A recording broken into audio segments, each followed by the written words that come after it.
We build a lot of countertops with these live edges on them, glued up. Then getting them flush trimmed is not easy. So we designed this flush trim router system where this countertop can slide through. And we've got a compression carbide trimming bit. And you can see we've got smooth surface for it to ride on.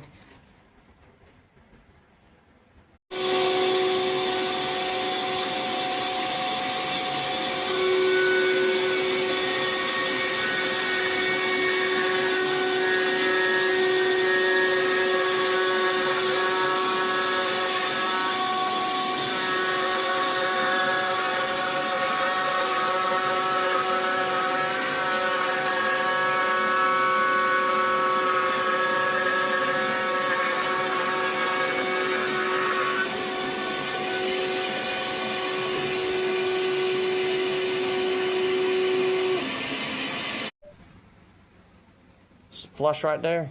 Just a little bit of sanding is all we got to do. Round over and sanding. That's it.